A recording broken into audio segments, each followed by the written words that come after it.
जाने वाले इस दुनिया में केवल दो ही लोग हैं।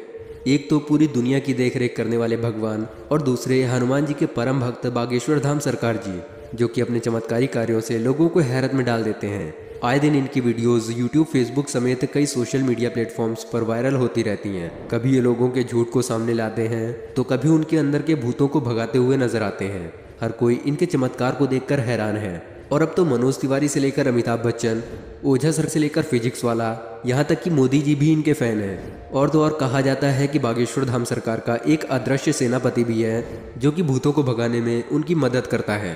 तो क्या है बागेश्वर सरकार की असल सच्चाई, चलिए जानते हैं। दोस्तों, यूँ तो हमारे देश में कई बाबा आए और गए। कई सारे लोगों ने उनके आश्रम और धाम पर माथे टेके। यहाँ तक कि बड़े बड़े कई फिल्मी सितारों ने भी कई बाबाओं के दरबार में हाजिरी लगाई। लेकिन जो प्रसिद्धि इस समय बागेश्वर सरकार को मिल रही है वो आज तक कभी भी किसी को नहीं मिली। लंबे बालों वाले, माथे पर चंदन और अक्सर सर पर पगड़ी बांधे नजर आने वाले बागेश्वर धाम सरकार की बात ही कुछ और है। और इसका सबसे बड़ा सबूत बड़े बड़े फिल्मी सितारों का इनके दरबार पर आकर इनके प्रवचन और गीत सुनना है। फिर चाहे मोदी सरकार के सबसे दिग्गज नेता और भोजपुरी गायक मनोज तिवारी हो या फिर साउथ मूवी के एक्टर सुमन तलवार, जिन्होंने बागेश्वर धाम आकर बाबा के नाम पर ठुमके भी लगाए और बागेश्वर सरकार के प्रवचनों में सम्मिलित भी हुए।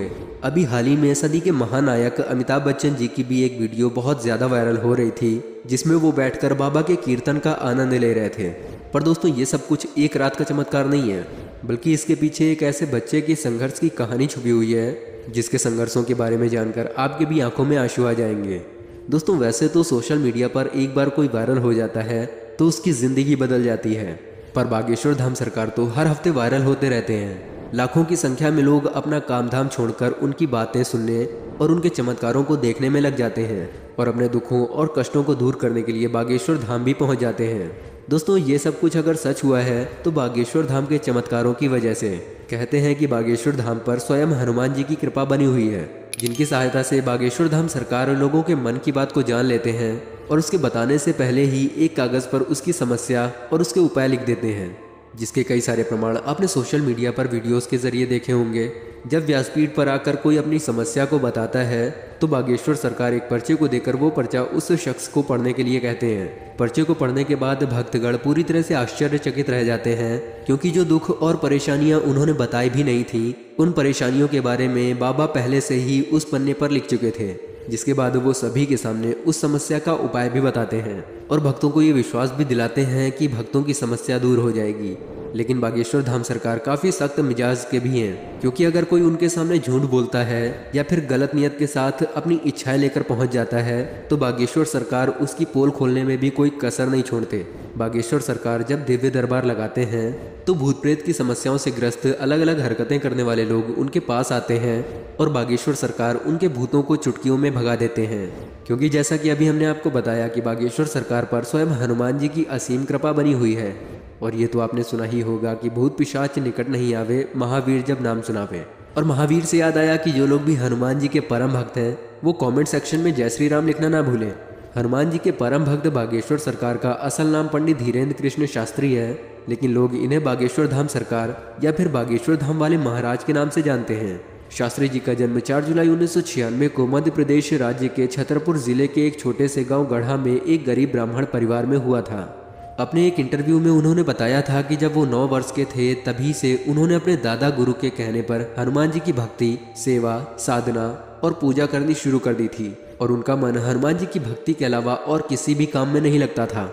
यह हनुमान जी की भक्ति का ही असर है जो वो आज अपनी चमत्कारी शक्तियों से लोगों की मदद कर पाते हैं। शास्त्री जी ने अपनी भागवत में एक बार ये बताया था कि जब वो छोटे थे तो उन्हें गरीबी के चलते कई बार 3 दिनों तक भूखा भी रहना पड़ता था।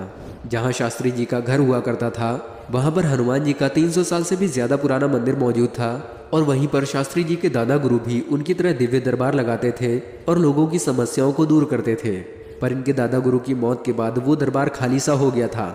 9 वर्ष की उम्र से बालाजी सरकार यानी महावीर हनुमान जी का ध्यान करने के साथ साथ वो रामायण और महाभारत जैसे ग्रंथ भी पढ़ते थे। इन्होंने ग्रेजुएशन की डिग्री भी ली, पर हनुमान जी के चरणों से इन्होंने अपना ध्यान नहीं हटाया। कई सालों तक हनुमान जी की भक्ति करने के बाद हनुमान जी ने अपनी कृपा उनके ऊपर की और अचानक से ही उन्हें अपने ऊपर असीम शक्तियों का एहसास होने लगा। उन्हें एहसास होने लगा था कि वो लोगों के मन की बात उसके बिना बोले ही पढ़ सकते हैं और लोगों की समस्याओं को दूर भी कर सकते हैं। अपनी इन शक्तियों की मदद से इन्होंने लोगों के दुखों को दूर करना शुरू भी कर दिया।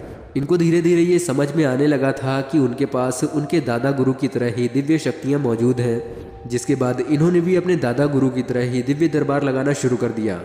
और ऐसे ही पंडित धीरेन्द्र कृष्ण शास्त्री बागेश्वर धाम सरकार के नाम से मशहूर होने लगे।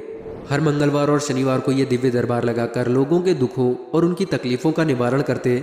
जिनकी अर्जी लगती थी उन्हें बागेश्वर धाम अपने पास बुलाते और उसकी समस्याओं को उसके बिना पूछे ही उसके सवाल और सवालों का हल एक पर्चे पर लिख देते, जिससे लोगों का विश्वास बागेश्वर धाम के ऊपर और भी मजबूत होने लगा।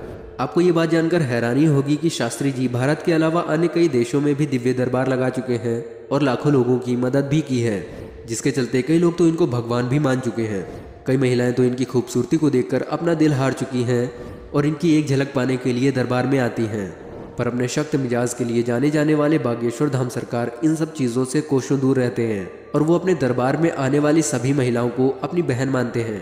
वैसे दोस्तों, जहाँ एक तरफ हमारे देश में जब भी कोई बाबा पॉपुलर होने लगते थे तो उनके काले कारनामे दुनिया के सामने आ जाते थे और वो सभी बाबा आज भी जेल की हवा खा रहे हैं। तो ऐसे में अगर कोई 26 वर्षीय शख्स अपनी चमत्कारिक शक्तियों से लोगों को हैरान कर दे तो पूरी दुनिया सोच में तो पड़ ही जाएगी, जिसके चलते कई बार शास्त्री जी के दरबार में कई मीडिया कर्मी भेष बदलकर उनकी सच्चाई दुनिया के सामने लाने के लिए गए।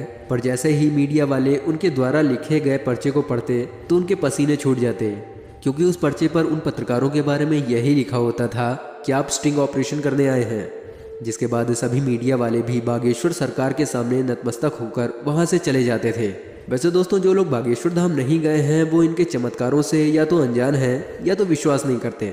दोस्तों, अगर आप भी बागेश्वर सरकार यानी पंडित धीरेन्द्र कृष्ण शास्त्री जी की शक्तियों को जानते हैं तो कमेंट सेक्शन में ज़रूर बताइएगा।